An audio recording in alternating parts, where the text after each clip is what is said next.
آج وہ شخصیات میں گفتگو کا جو سلسلہ ہے اس کو تھوڑا سا ایک وسعت دے کر ایک نیا سلسلہ بھی شروع کر رہے ہیں۔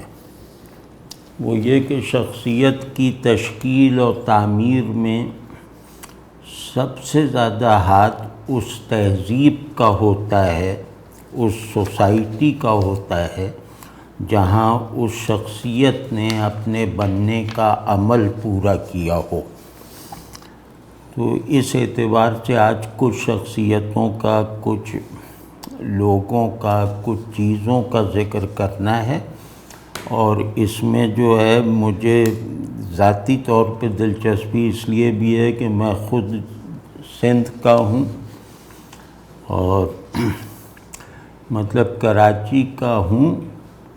افسوس کہ کراچی نے سندھ سے اپنے آپ کو مختلف اور الگ رہنے پر جو زور لگایا ہے، اگر اتنا زور وہ سندھ کی خوشحالی اور وحدت اور اس کی تہذیب میں توسیع کے عمل میں لگا دیتے تو آج سندھ پاکستان کا خوشحال ترین صوبہ ہوتا۔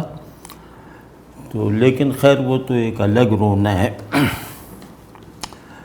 سندھ جو ہے وہ کئی امتیازات رکھتا ہے بر صغیر کے جغرافیے میں۔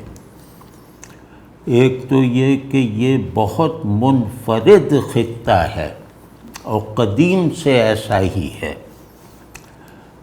قدیم سے کہنے کا مطلب یہ ہے کہ یہ سندھ کی جو تہذیب تھی، جس کو گندھارا سے کبھی منسوب کیا جاتا ہے، کبھی سندھ ہی کو ایک مستقل عنوان بنا لیا جاتا ہے، تو ان تحقیقات میں پڑے بغیر ایک سادہ سی مثال سے میں اپنی بات جو ہے وہ واضح کرنے کی کوشش کروں گا کہ یہ کس طرح بر صغیر کا غالباً سب سے منفرد خطہ ہے۔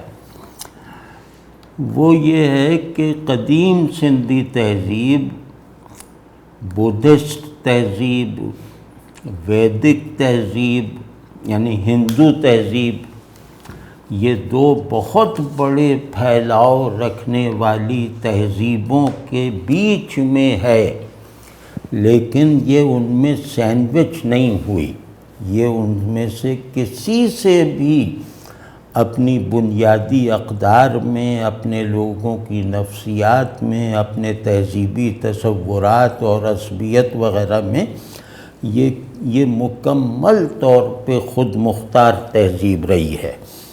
مثال کے طور پہ ہندو تہذیب میں دھرتی کو میتھیفائی کیا جاتا ہے، تو سندھ نے اپنی دھرتی کو میتھیفائی کیے بغیر اس کو محبوبیت کا وہ درجہ دے دیا جو زمین کی مائتھالوجی بنانے والی تہذیبیں نہیں دے سکیں۔ تو ایک یہ ہندو تہذیب سے اس کا امتیاز ہے کہ آخری درجے کی محبت ہے انہیں اپنی زمین سے، اپنی تہذیب سے، اور آخری درجے کی کمٹمنٹ ہے۔ دنیا میں شاید ایسی تہذیبیں اب بہت کم رہ گئی ہوں جو اپنی تہذیبی شناخت، امتیاز اور انفرادیت پر اس انقلابی اور مجاہدانہ جذبے سے اصرار کرتی ہوں جس جذبے سے سندھی جو ہیں وہ اپنی تہذیب سے تعلق پر اصرار کرتے ہیں، اور انہیں کوئی بھی چیز، یہ ہر چیز میں کمپرومائز کر جائیں گے لیکن یہ سندھ پر کمپرومائز نہیں کریں گے۔ تو یہ جو اپنی تہذیب اور اپنی آبائی زمین سے اور اپنی تہذیب کے اس رنگ سے جو ہندو یا مسلمان ہونے سے پہلے کا ہے، اس سے ایسی وفاداری اور اس کو ایسے حالت تسلسل میں رکھنا، یہ دنیا میں بھی اب کم نظر آئے گا۔ اور پھر یہ کہ جیسے بدھسٹ تہذیب تھی، وہ اس نے علم بہت پھیلایا، اس نے جو ہے وہ افراد، فرد اور معاشرے، ان کی تعمیر کے عمل کو بالکل الگ الگ رکھا کہ فرد بننا ہے تو معاشرے سے کٹ جانا ہے، اور معاشرتی وجود بننا ہے تو نروان وغیرہ سے کی طرف نہیں لپکنا۔ تو بدھسٹ تہذیب کی یہ بڑی کامیابی ہے کہ اس نے دنیا کی پروفینٹی کو اپنے اوپر سوار نہیں کیا پرانی تہذیبوں کی طرح، بلکہ وہ اپنے بنیادی آئیڈیل یعنی دکھ سے نجات کو لے کر چلے، خانقاہوں میں بھی اور درباروں میں بھی۔ تو ان کی اب اشوک جیسی حکومت کس کی ہوگی؟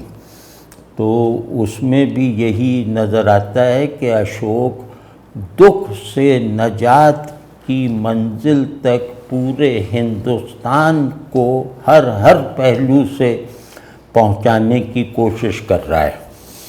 تو وہ الگ، لیکن ان کے یہاں جو ہے وہ وہاں بالکل دو ہی ہے نا، کہ بھکشو ہے تو وہ دور رہے گا، اور اگر کام کاج والا آدمی ہے تو وہ بھکشو سے دور رہے گا۔ تو سندھ کی تہذیب غالباً یہ چینی تہذیب کے بعد یہ غالباً جنوبی ایشیا میں تو کم از کم ایک انتہائی انفرادی حیثیت رکھتی ہے، اور وہ یہ کہ انہوں نے معاشرت اور تنہائی کو یکجا کر کے دکھایا۔ معاشرت اور تنہائی میں جو ایک ضروری اسمی اور لغوی امتیاز ہے، وہ بھی اس تہذیب سے پیدا ہونے والے ذہن اور طبیعت سے بالکل دور ہے۔ ایسی چیز شاید میں نے تو نہیں دیکھی کسی بھی کلچر میں کہ وہاں معاشرت میں رہنا تنہائی کی حفاظت کے ساتھ ممکن ہے، وہاں تنہائی اختیار کرنا معاشرتی وجود کو کامل کرنے کے لیے یہ ہر ایک کو میسر ہے۔ یعنی ان کی تنہائی ہو یا معاشرت، آج بھی جا کے آپ سندھ میں، انٹیریئر سندھ میں دیکھ لیں، بشرطے کہ یونیورسٹیز میں نہ جائیں، گاؤں گوٹھ میں جا کر دور جا کے لوگوں کو دیکھیں تو آپ کو بالکل واضح ہوگا کہ ان کے یہ جب اپنے اطاق میں بیٹھے ہوں تو بھی یہ ان کی کیفیت وہی ہوتی ہے جو مراقبہ کرنے والے کی ہوتی ہے تنہائی میں۔ تو ان کی بنیادی کیفیتیں جو ہیں، یعنی جن کو یہ ہر قیمت پر اپنے اندر نہ صرف یہ کہ محفوظ رکھتے ہیں بلکہ ان کو اپنی اگلی نسلوں میں بھی کامیابی کے ساتھ اور بہت حمیت کے ساتھ منتقل کرتے رہتے ہیں، وہ اس کا ایک پہلو یہ ہے کہ یہ تنہائی کی، ہماری جو تنہائی کی کیفیتیں ہیں وہ ان کے یہاں جو ہے وہ اطاق میں بیٹھے ہوئے سب آدمی وہی محسوس کر رہے ہیں، اور معاشرت میں جو ہمارے اوپر اثرات پڑتے ہیں، ہمارے معاشرتی وجود کے جو تجربات اور کیفیات وغیرہ ہیں، وہ ان کے یہاں تنہائی میں بھی غائب نہیں ہوتا۔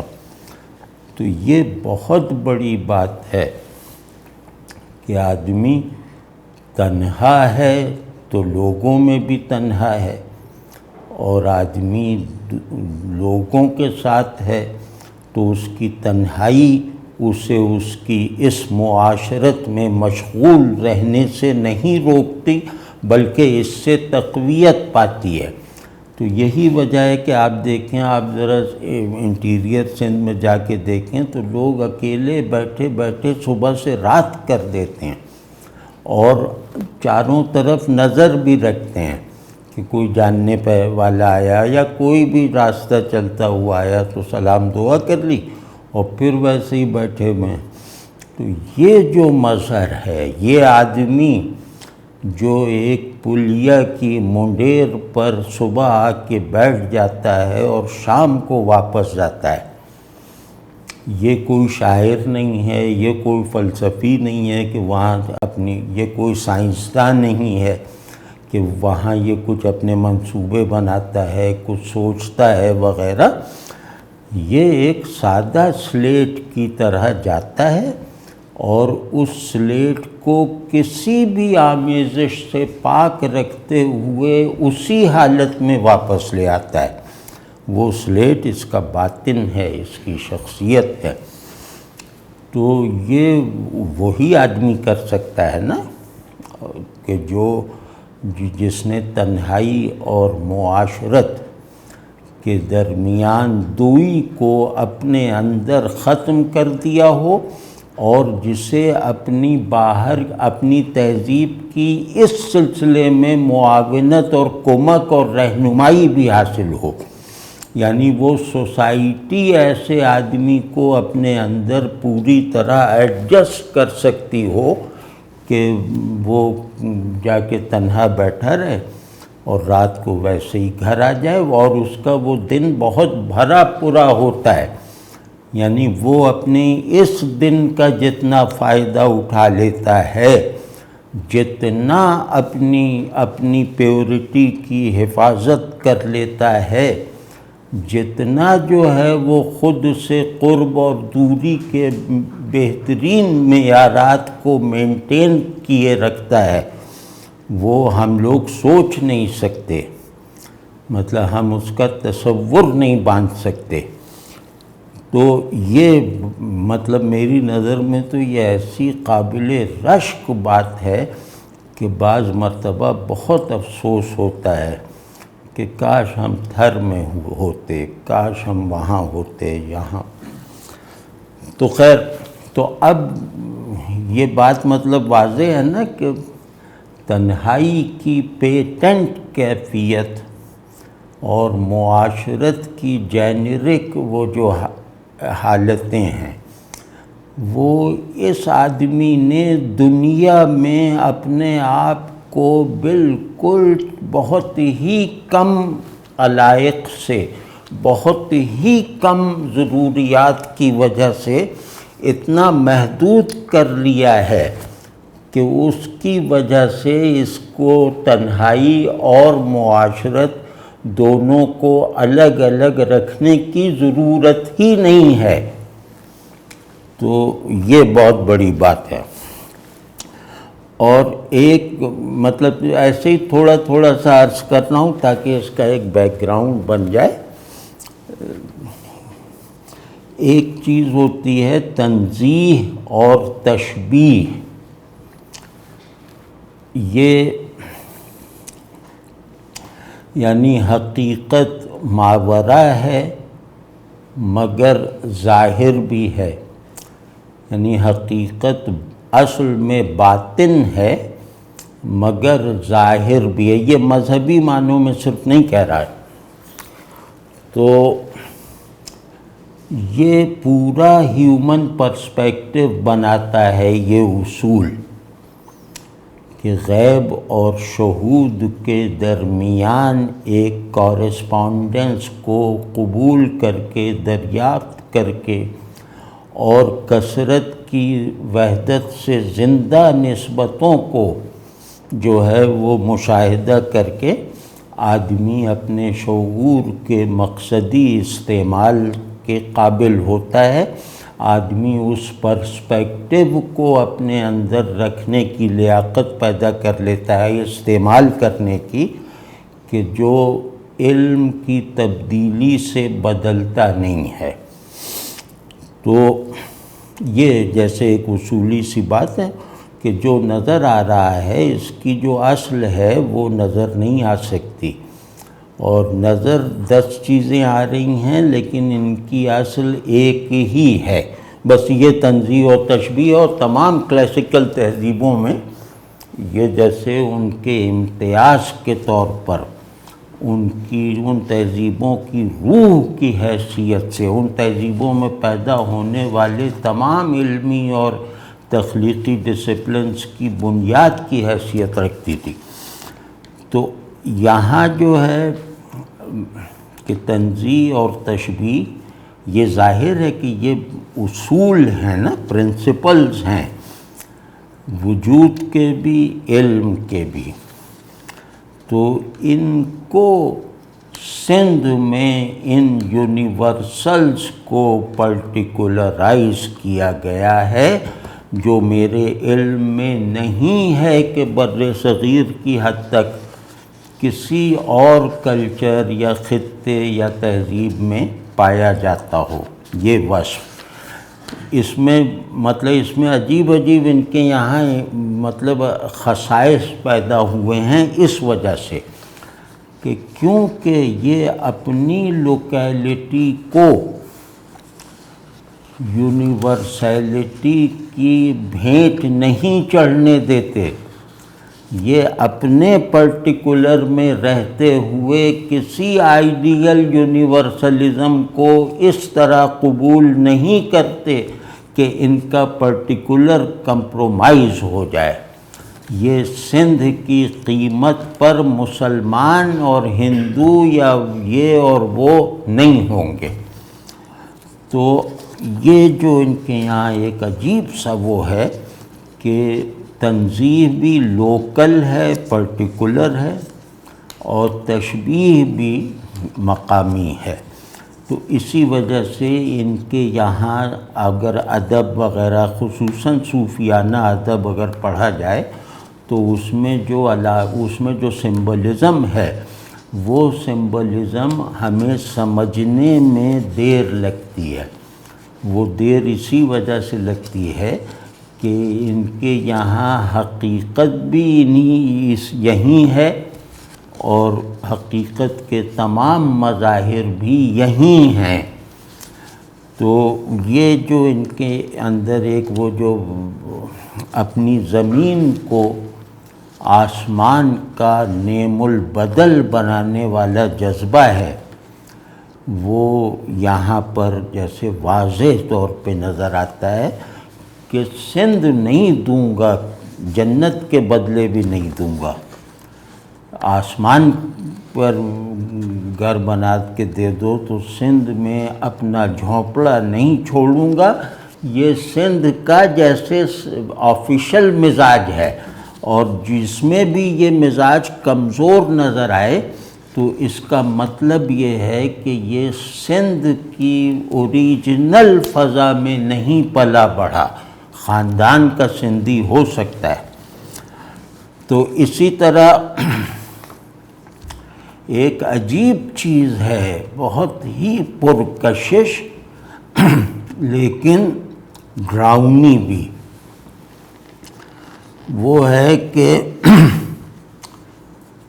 ان کے یہاں بے رنگی کی اہمیت رنگینی سے زیادہ ہے، اور اس چیز کو یعنی اپنے اگر فرض کیا کہ یہ ان کا دعویٰ ہے کہ بے رنگی رنگینی سے زیادہ رنگوں سے بنتی ہے، تو اس کا ثبوت ان کی پوری زندگی ہے۔ آج بھی جو انٹیریئر سندھ ہے وہ اس کا ثبوت ہے کہ تھر واسی اتنی مشکلوں میں رہتے ہیں، تھر نہیں چھوڑتے، وہ اپنے گاؤں نہیں چھوڑتے، چاہے قحط سالی آ جائے، کچھ بھی ہو جائے۔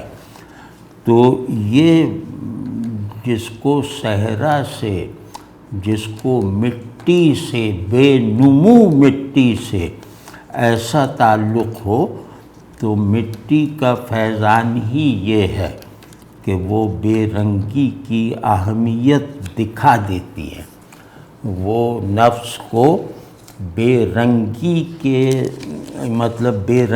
کے عجائب میں رکھتی ہے۔ رنگینی ہمیشہ یک طرفہ ہوتی ہے، سطحی ہوتی ہے، بے رنگی ہمیشہ ہزار پہلو ہوتی ہے اور اتنی گہری ہوتی ہے کہ اس بے رنگی کو ظرف کی طرح رکھنے والا آدمی بھی اسے 10%، 5% سے زیادہ ناپ نہیں سکتا جس کا وہ مالک ہے۔ تو یہ مزاج جو ہے یہ ان کا عام آدمی اس کا وارث ہے۔ تہذیبیں اپنے خواص سے نہیں دیکھی جاتی، تہذیبیں اپنے عوام سے جانچی جاتی ہیں۔ تو ان کا عام آدمی بھی، عام مظاہرے بھی اس کا مظہر ہے۔ اور دوسرے یہ کہ اس تہذیب میں یہ سب چیزیں جو میں عرض کر رہا ہوں یہ آج بھی پائی جاتی ہیں۔ یہ مطلب ہمارے عام رواج کے مطابق 500 سال پہلے کی نہیں ہیں، آج بھی پائی جاتی ہیں سندھ میں۔ دوسرے مطلب ایک بات کہ یہاں انسان کو پورے پن کا ماحول ملا ہوا ہے۔ ہر تہذیب انسان کو بعض جگہوں سے کاٹتی چھانٹتی ہے، انسان کو اپنی کلیت میں سے کچھ عناصر کو منہا کرنا پڑتا ہے۔ سندھ ایک ایسی تہذیب کا گھر ہے جہاں آدمی اپنے پورے پن کے ساتھ رہ سکتا ہے، اس پورے پن کو مزید کارآمد بناتے ہوئے، اس پورے پن کو مزید پرکشش بناتے ہوئے اور اس پورے پن میں اضافہ کرنے کی حالت میں اپنی شخصیت کی تمام ضروریات کو پورا کرنے کے تمام راستے رکھتے ہوئے یہ جو ایک آزادی انسان ہے یہ سندھ میں جیسے گندھی ہوئی ہے۔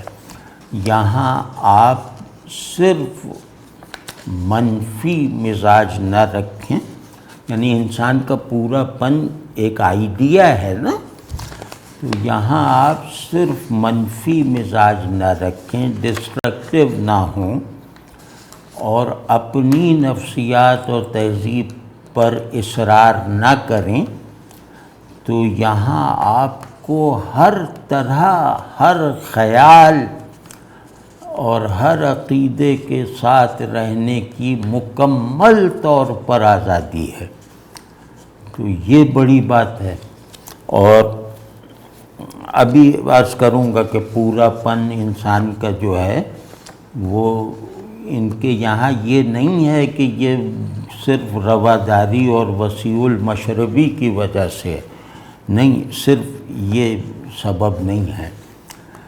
یہ ذرا ان کے اندر کا، یعنی ان کی اجتماعی نفسیات کو ذرا سا جھانکا جائے تو وہاں یہ چیز نظر آتی ہے کہ بس آدمی کے لیے اچھا ہے تو ہمارا ہے، اور آدمی کے لیے اچھا نہیں ہے تو چاہے جبریل کا دوست ہو وہ ہمارا نہیں ہے۔ تو یہ ان کا ایک پورا جیسے اصول ہے۔ تو اسی وجہ یہ جو ابھی خواص تہذیبی عرض کیے، یہاں کے لوگ کیونکہ پورے پن کی حفاظت کرتے ہیں تو غلطیاں بھی جو ہیں وہ الاؤڈ ہیں، مطلب منفی باتیں، ڈسٹرکٹیو باتیں نہیں، غلطیاں، مزے سے رہو۔ ایک ہوتا ہے مزے سے رہو، وہ بھی اجازت ہے، اور ایک ہوتا ہے کہ اپنے آپ میں رہو، اس کی بھی اجازت ہے۔ تو دونوں طرح سے انٹروورٹ آدمی کے لیے جنت ہے سندھ، ایکسٹروورٹ آدمی کے لیے بھی جیسے ایک پسندیدہ چراگاہ ہے۔ تو یہاں کے لوگ بھی مطلب بہت واضح تو ہوتے ہیں اپنی اچھائی میں بھی اور اپنی کوتاہی میں بھی۔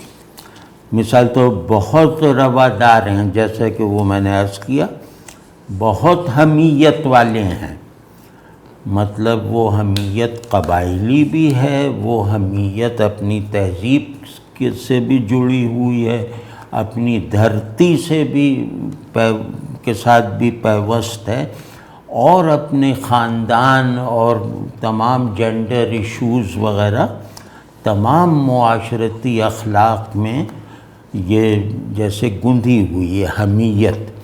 اسی وجہ سے کوئی وجہ ہے نا کہ سندھی خواتین یہ مطلب کسی گری ہوئی بات یا کسی گری ہوئی جگہ پر دکھائی نہیں دیں گی۔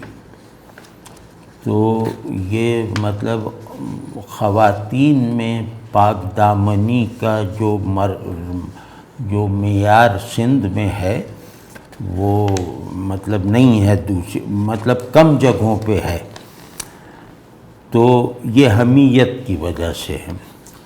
بہت نرم خو ہوتے ہیں، مطلب اگر چھیڑا نہ جائے، ان کی حمیت کو مشتعل نہ کیا جائے، ان کی کمٹمنٹ اور ان کا جو دیوتا ہے سندھ، اس پر کوئی فقرہ نہ کسا جائے تو یہ بالکل نرم خو، فقیر طبع، عاجز طبع لوگ ہوتے ہیں، چاہے یہ بہت بڑے وڈیرے ہوں پھر بھی ایسے ہوتے ہیں، اور انتہائی مہمان نواز۔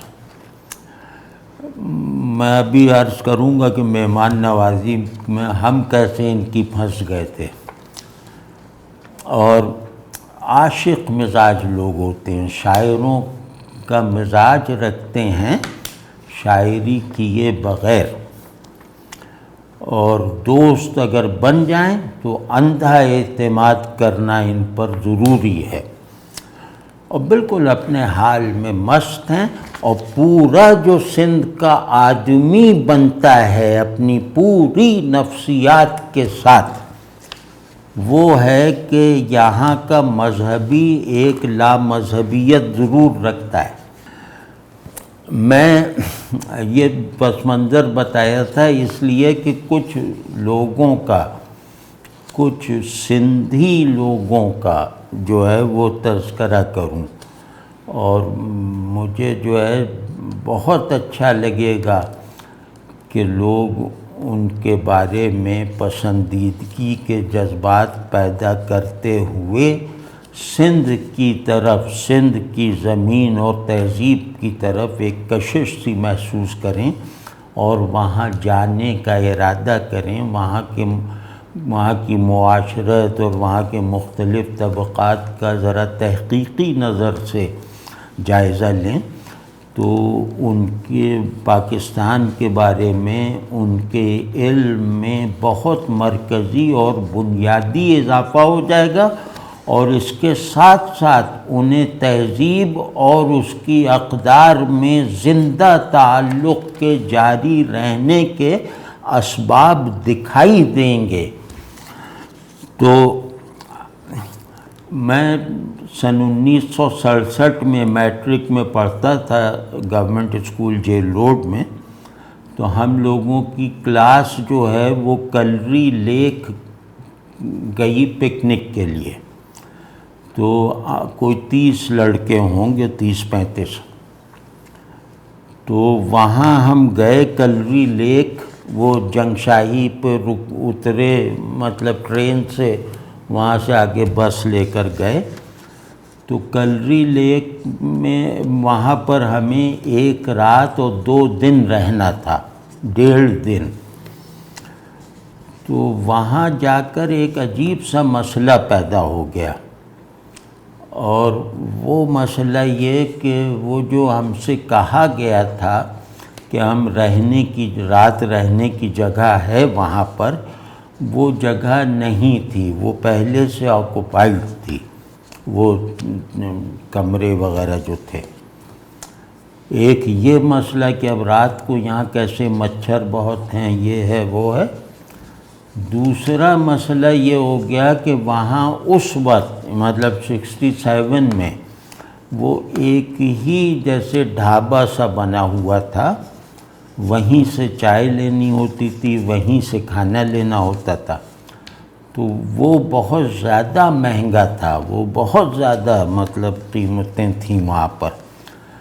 تو اب یہ مغرب کے قریب کا وقت ہوگا، یعنی اجالا تھا، تو ہم لوگ وہ کیونکہ 30 لڑکے تھے، 2 ٹیچرز تھے، تو ہم لوگ وہ ڈھابے والے سے جیسے بحث کر رہے تھے کہ بھئی ہمیں تو 3 کھانے چاہیے اتنے آدمیوں کے، تو تم کچھ رعایت کرو۔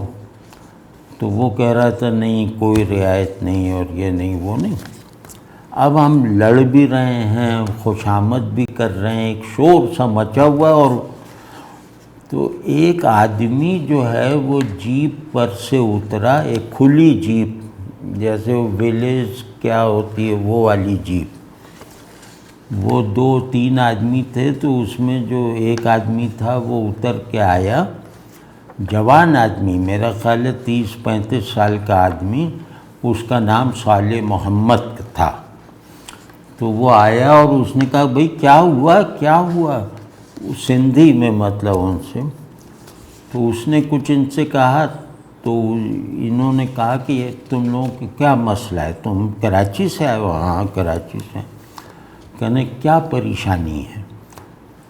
تو ہم نے یہ دونوں پریشانیاں بتا دیں کہ اب ہم رات کہاں رہیں گے، اور کھانا اتنا مہنگا تو ہم کہاں سے لیں گے۔ تو اس نے 1 منٹ نہیں سوچا، اس نے کہا بس تم ایسا کرو کہ تھوڑا آگے چلنا شروع کر دو، جو جیپ ہماری جا رہی ہے وہاں پیچھے چلنا شروع کر دو، اور جو ہمارے ٹیچرز تھے جس میں ہمارے انصاری صاحب بھی تھے جن کا ذکر میں کر چکا ہوں، ان دونوں کو اپنے ساتھ بٹھا کر ہم سے کہا پیچھے آؤ۔ تو کوئی بمشکل ½ کلومیٹر پہ ایک گاؤں نظر آیا، وہ وہاں کا وڈیرا تھا، اور غالباً چانڈیو فیملی تھی غالباً، لیکن نام مجھے صحیح یاد ہے کہ صالح محمد۔ وہاں جناب وہ بہترین وہ چیزیں لگی ہوئی تھیں مطلب سونے کے لیے، اور دیکھتے 35 چارپائیاں اور سارا لوازم جو ہے وہ وہاں بستر سمیت لگ گئے دیکھتے۔ اور اس کے بعد اس نے کہا کہ تم لوگ کھانا کیا ابھی کھاتے ہو رات کا؟ ہم نے کہا نہیں، ہم تو اس سے بات کر رہے تھے کہ بھئی رات کو لے جائیں گے۔ کہنا بس ٹھیک ہے، تم لوگ ایسا کرو کہ تمہارا اس سے جھگڑا بھی ہوا اور یہاں آ کے تمہیں پریشانی بھی ہوئی ہے، تو تم لوگ ابھی ذرا سا نہا دھو لو اور تم ذرا ٹھنڈے ہو جاؤ۔ ہاں یہ لفظ کہا اس نے، ٹھنڈے ہو جاؤ۔ تو ہم نے کہا بس ٹھیک ہے، تو ہم لوگ بہترین طرح سے نہاتے رہے اور یہ کیا، اور پیچھے جو ہے اس کے باغات تھے بہت گھنے، وہ سب ادھر ادھر دیکھتے رہے۔ 2 گھنٹے بعد اس کا ملازم آیا اور اس نے کہا کہ سائیں بلا رہے۔ وہاں گئے تو وہاں تو ایسا تھا کہ جیسے ہم لوگ مطلب یہ کہ اس آدمی کے لیے کوئی بہت ہی خصوصی مہمان ہے، مطلب کم از کم 4 ڈشیں تھیں، اور مطلب بس بہت زیادہ وہ۔ اب ہم تو یہ سب دیکھ کے گھبرا گئے، شرمندہ ہو گئے کہ یار یہ اس آدمی پہ ہم بوجھ بن گئے ہیں بالکل۔ وہ اس نے بھانپ لیا، اس نے کہا کہ دیکھو اگر تم لوگوں نے کوئی اس طرح کی تکلف والی بات سوچی بھی تو میرا جو ہے وہ کل رات کے بعد سے تم سے تعلق ختم۔ اب آپ دیکھیے کہ ایک دیہاتی آدمی وڈیرا، وہ یہ نہیں کہہ رہا کہ ابھی سے تعلق ختم، وہ کہہ رہا ہے بس کل رات کے بعد سے، یعنی جب تم یہاں سے چلے جاؤ گے تو پھر میں تمہارا دوست نہیں، میرا تم سے کوئی تعلق نہیں۔ اس پر انصاری صاحب جو ہمارے ٹیچر تھے وہ رونے لگے، کہنے لگے کہ یا اللہ ایسے لوگ بھی ہوتے ہیں۔ تو وہ خیر بیٹھ کے وہ کیا، تو انصاری صاحب جیسے کہ میں نے عرض کیا کہ انہیں دیکھنا ان کا عاشق بن جانا لازم کرتا تھا۔ تو وہ صالح محمد بھی جو ہے وہ بس ان کا مرید ہو گیا، اور زیادہ وقت انہی کو پاؤں دبا رہا ہے اور پتہ نہیں کیا کیا کر رہا ہے، اور ہم لوگ جیسے ادھر ادھر گھوم پھر رہے ہیں رات کو۔ اس کے بعد صبح بھی ویسا ہی اہتمام۔ اس کے بعد جو ہے وہ کلری لیک گئے، تو کلری لیک کے لیے اس نے پھل منگوائے اور پتہ نہیں کیا کیا سب چیزیں ساتھ کی، کہ نہیں یہ پکنک تو اسے کہتے ہیں نا، جاؤ۔ تو ہم لوگوں نے سب کچھ کیا، اور دوپہر کا کھانا بھی اسی انداز کا۔ اس کے بعد اس نے ہمیں جو ہے وہ کچھ پنجیری ٹائپ کی کوئی وہاں کی مقامی چیز تھی، وہ اتنی بڑے بڑے مرتبانوں میں بھر کے دی، اور اپنے انصاری صاحب اور دوسرے ٹیچروں کو ذرا زیادہ اہتمام والے تحائف دیے۔ اور اب دیکھیے کہ یہ سب ہو گیا، یہاں معاملہ ختم نہیں ہوا۔ وہ پوچھنے لگا کہ تم لوگ واپس ٹرین سے جاؤ گے جنگشاہی سے؟ ہم نے کہا ہاں، ہماری پہلے سے وہ ہے، وہاں آدمی ہمیں ٹکٹ دے دے گا وہ جنگشاہی جنکشن پہ۔ تو کہنے لگے اچھا چلو۔ اب وہ ہم 30-35 آدمیوں کے لیے کنوینس منگا کر ہمیں جنگشاہی چھوڑنے آیا، اور چھوڑا نہیں صرف، بلکہ پلیٹ فارم پہ جہاں ہم کہہ رہے تھے کہ ہمیں ٹکٹ ملے گا اور وہ ہے پہلے سے انتظام ہے، وہاں جا کے اس نے تصدیق کی کہ یہ لوگ صحیح کہہ رہے ہیں یا نہیں، ورنہ وہ ہمیں ٹکٹ دلواتا اپنی جیب سے۔ تو اب آپ بتائیے کہ ایک آدمی جس کو ہماری زبان ٹوٹی پھوٹی آتی ہے، ہمیں اس کی زبان ٹوٹی پھوٹی بھی نہیں آتی، وہ ہم سے ایسا سلوک کر رہا ہے، اور بالکل واضح تھا۔ یعنی میں بخدا یہ کہہ سکتا ہوں کہ اگر ہم اس سے کہتے کہ سال بھر رہنا ہے، تو سال بھر اسی ٹھاٹ باٹ سے وہ ہمیں اپنے یہاں رکھتا۔ وہ تھا ذرا بڑا وڈیرا۔ پھر اس کے بعد اللہ کا شکر ہے کہ وہ ہم نے جاتے وقت اس سے قسم لی، اور وہ سب کہ بھئی کراچی آ کے ملنا، اور یہ وہ تو کراچی خیر ان لوگوں کے آنا جانا بہت ہوتا تھا۔ تو الحمدللہ وہ اس کی موت تک ہم اس سے، یعنی میں اس سے رابطے میں رہا، اور اس کی موت سگے بھائی کی موت سے کم نہیں تھی۔ تو ایک یہ، اسی طرح جیسے میرا ایک دوست تھا عمر فاروق عقیلی، نوجوانی میں، تو ہم اس کا مذاق اڑاتے رہتے تھے۔ وہ بہت بھولا سا تھا، سندھی تھا، سندھی اسپیکنگ، سندھی تو ہم بھی ہیں، تو وہ ہم لوگ اس کا بہت مذاق اڑاتے تھے، تو اور اس سے خرچ بہت کرواتے تھے۔ کبھی کہتے تھے گھی لے آؤ، کبھی کہتے تھے اب اپنے گوٹ سے مکھن لاؤ اور یہ لاؤ، وہ بیچارہ لاتا تھا۔ تو ایک دن ہمیں اچانک پتہ چلا کہ یہ تو اس کا چچا یا باپ وزیر ہے، مطلب بھٹو کا دور تھا۔ تو ہم نے کہا یار تم نے ہمیں بتایا ہی نہیں۔ تو کہنے کیا بتانا، اس میں کیا بات ہے کہ وزیر ہے یا نہیں ہے، تو تمہیں مجھ سے مطلب ہے یا میرے باپ یا چچا سے؟ تو ہم نے کہا نہیں مطلب تمہیں سے ہے، لیکن ہم اتنے بے لوث اور بے وقوف نہیں ہیں۔ اب تم بتاؤ کہ تمہارا گوٹ کہاں ہے، گاؤں؟ اس نے کہا اب ہم لوگ گاؤں میں نہیں رہتے، حیدرآباد میں رہتے ہیں، حیدرآباد یا سکر۔ تو بہرحال اس کو گھیر گھار کے ہم لوگ وہاں گئے، تو اس کا جو گھر شہر میں تھا وہ ایسا تھا کہ جیسے کوئی پرانے زمانے کی نوابوں کی حویلی، تو ہم نے کہا یار تم نے ہمارے اتنا 10 مہینے ضائع کر دیے کہ ہم صرف گھی اور مکھن تم سے منگواتے رہے، تم سے تو کچھ اور کرنا چاہیے تھا، کہنا چاہیے تھا۔ تو اب مطلب 10 مہینے تقریباً اس نے ہم پر یہ ظاہر نہیں ہونے دیا کہ وہ ایک بڑے زمیندار اور سرمایہ دار خاندان سے تعلق رکھتا ہے، اور وہاں وہ گیا تو 10 تو نوکر تھے ادھر ادھر اس کے آگے پیچھے، اور ہمارے بھی مطلب، تو ہم تو دنگ رہ گئے۔ میں نہیں سمجھتا کہ اس طرح کا ظرف، اس طرح کی بیسک عاجزی جو ہے وہ مطلب مجھ میں پائی جائے۔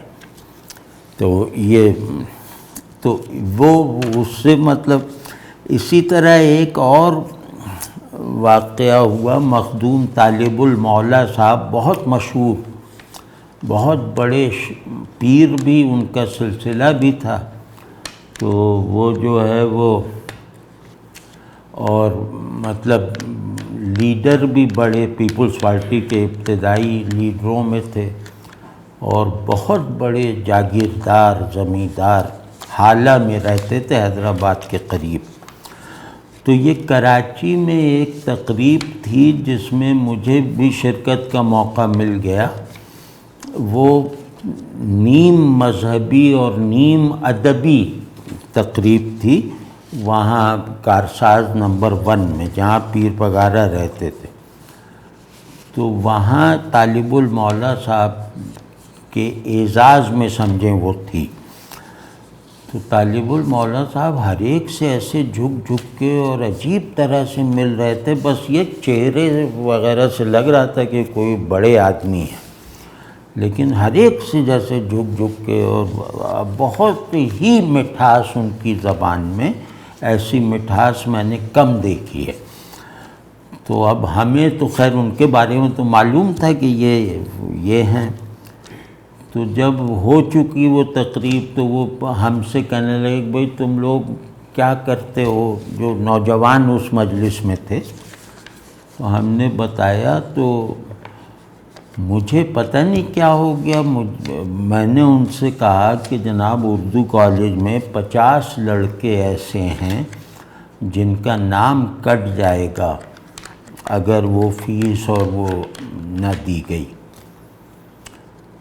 انہوں نے کہا ارے، میں نے کہا ہاں اب آپ دیکھ لیجئے۔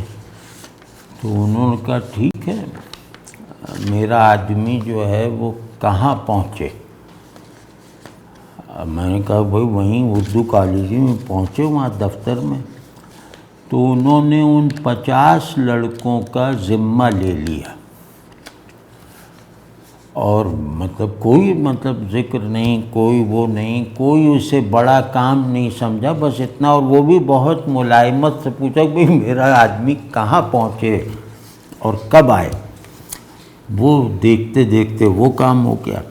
اسی طرح ایک مرتبہ، کیونکہ ان سے 2-3 مرتبہ ملاقات یا سامنا رہا ہے، تو ایک مرتبہ ایک ہمارے دوست تھے، تو ان کے والد کو بہت شدید تکلیف تھی، اور اس میں ایک تکلیف کینسر تھا۔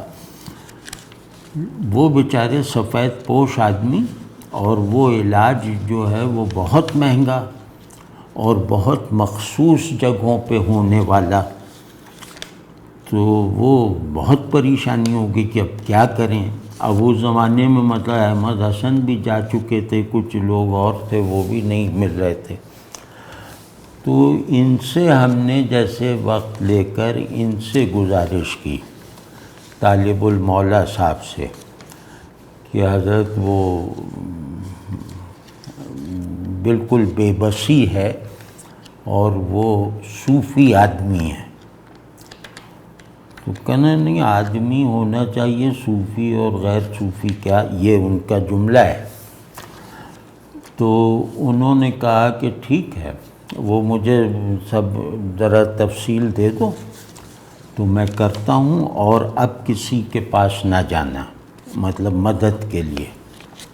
ہم نے کہا ٹھیک ہے۔ جناب دوسرے دن شام کو طالب المولا صاحب کی طرف سے ان کے علاج کے لیے جتنا خرچ آنے کا وہ مطلب خدشہ تھا، اس سے دگنی رقم ڈپازٹ کروائی جا چکی تھی۔ تو اب یہ لوگ مطلب مدد کرنے والے ہوتے ہیں امیروں میں، لیکن اس طرح عاجزی سے مدد کرنا، اس طرح شیرینی کے ساتھ جو ہے وہ ضرورت مند سے بات کرنا، اور اس طرح ایک مکمل اخفاء کے ساتھ بہترے لوگوں کی مدد کرتے رہنا، یہ مخدوم طالب المولا ہے۔ تو اللہ ان کی قبر کو روشن رکھے، وہ بہت بڑے آدمی تھے، بہت ہی بڑے آدمی۔ تو ایک اور واقعہ عرض کر دوں، کیونکہ بہت سے ہیں واقعات، ظاہر ہے ہمارا تو وہ ہے، میں پاپولیشن پلاننگ میں ملازمت کرتا تھا، تو ہمارا جو دفتر تھا وہ سولجر بازار میں بریٹو روڈ ہے، جو لوگ جانتے ہیں وہ سمجھ جائیں گے، وہاں تھا، وہاں کے ایک ہاسپٹل میں تھا۔ تو وہ نشتر پارک کے بالکل قریب۔ تو نشتر پارک ایک ایسی جگہ تھی کہ جس کے آس پاس بہت بڑے بڑے لوگوں کے گھر تھے۔ تو ان میں ایک گھر جی ایم سید کا تھا۔ تو جی ایم سید جو تھے وہ تو ہم لوگوں کے لیے تو بڑے ڈراؤنے اور ناپسندیدہ کردار کے ہم آدمی تھے۔ تو ہم ایک مرتبہ ویسے ہی وہاں سے گھومتے ہوئے نکلے، تو وہاں تو وہ اس وقت نظر بند تھے اسی گھر میں۔ تو وہاں پتہ نہیں ان کا بیٹا تھا، پوتا تھا کیا، تو اس سے ہم نے کہا کہ اب ہوش آ گیا، یہ نظر بندی دیکھ لی نا، اور دیکھو تم کراچی میں ہو اور ہم لوگ کچھ نہیں کہتے۔ مطلب عجیب بیہودہ انداز سے ہم لوگوں نے، مطلب 3-4 تھے، کہا۔ تو اس نے کہا کہ ارے بھائی تم لوگ کیوں ناراض ہو گئے، کیا ہوا؟ اور وہاں پہ پولیس بھی کھڑی، گارڈز بھی کھڑے۔ یعنی کیا ہوا؟ کیا؟ میں نے کہا تم لوگ ہمارے دشمن ہو اور یہ کرتے ہو، اور وہ انہوں نے کہا بالکل کوئی دشمنی نہیں، تم ایسا کرو کہ کل ذرا آؤ۔ تو اب اس نے کوئی لفظ استعمال کیا جس کا مطلب یا تو دادا تھا یا والد تھا، بہرحال ان کا عزیز تھا وہ کوئی۔ تو کہا کل آ جاؤ فلاں وقت، تو شاہ سائیں سے ملاقات کرواتا ہوں۔ ہم نے کہا ٹھیک ہے۔ اب ہمارے دل جیسے نرم پڑ گئے، ہم نے کہا یار یہ تو بالکل برا ہی نہیں مانا۔ تو پھر ہم 2 لڑکے وہاں گئے، جی ایم سید صاحب باہر ایک دالان سا تھا، اس میں کرسی، جو آرام کرسی پہ بیٹھے، ایک عجیب طرح کی اونی سی ٹوپی اونچی سی وہ پہنے ہوئے، اور انہوں نے کہا کہ تم ہمارے لیے ہم سے زیادہ ہو، اور تو یہ جو بتا رہا تھا یہ تم نے کیسے سمجھ لیا کہ میں، یعنی شاہ عبداللطیف بھٹائی، اور 2-4 اور نام لے کے کہا کہ ان کا وارث آل رسول صلی اللہ علیہ وسلم وہ اس طرح کی گھٹیا سوچ رکھتا ہوگا۔ اب جناب ہم لوگ تو جیسے یہ لگ رہا تھا کہ زمین پھٹ جائے اور ہم سما جائیں۔ اس کے بعد انہوں نے کچھ واقعات، اور وہ بہت زیادہ پڑھے لکھے تھے، مطلب تصوف کی جو منتہیوں والی کتابیں ہیں وہ انہوں نے پڑھ بھی رکھی تھیں، اور اس کے بڑے بڑے مباحث انہیں یاد بھی تھے۔ ایک اصطلاح پر انہوں نے ہماری تصحیح بھی کی، جب ہم سے پوچھا نا تصوف وغیرہ کا شوق یہ وہ، تو اس میں تصحیح بھی ہماری کی۔ اور انتہائی جیسے خود سے مکمل طور پر لا تعلق آدمی، مطلب اتنی دیر بیٹھے رہے، اپنا تذکرہ نہ کیا نہ ہونے دیا۔ ہم لوگ 2-3 مرتبہ اور گئے، تو ہمیشہ جو ہے وہ بڑوں کی طرح، جیسے گھر کے بڑوں کی طرح ہمیں نصیحتیں کرتے رہے کہ دیکھو تم لوگ مہاجروں کی طرح نہ بننا مطلب یہ جو تحریک چل رہی تھی نا اس میں کہ یہ نہ کرنا، اور تم لوگ تو ہمارے سر آنکھوں پر ہو فلاں، اور میں تو تمہیں جو ہے بس کیا بتاؤں، تم مجھے حکم دو تو میں وہ کام کر دے۔ اب بتائیے اپنے پوتے کے برابر والوں سے کہہ رہے ہیں مجھے حکم دو، تو ان کے پاس جا کر اور ان کی باتیں سن کے، ظاہر ہے وہ سینئر تھے، بوڑھے تھے، ان کی ماضی کی یادیں بہت زیادہ تھیں، اور وہ ویسے بھی ایک ناسٹیلجک مزاج کے آدمی تھے، تو ان کی باتیں سننے سے میرے اندر ایک مستقل تبدیلی آ گئی، اور وہ تبدیلی یہ کہ سندھو دیش یا جو جیے سندھ کی علیحدگی کے لیے، خود مختاری کے لیے جو تحریکیں چلیں، ان سے تو ظاہر ہے کہ ہمیں اختلاف ہے، لیکن ان تحریکوں کے جو لیڈرز تھے ان جیسا کردار،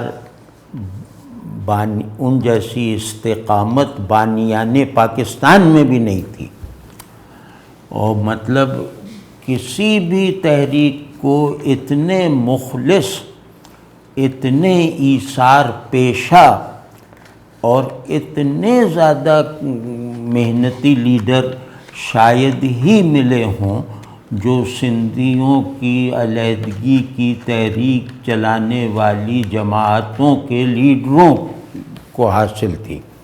مطلب بالکل شفاف لوگ، بالکل زمین پر جھکے ہوئے لوگ، بالکل خود کو مٹائے ہوئے لوگ، امیر تھے تو غریب ہو جانے والے لوگ اپنے کاز کے لیے۔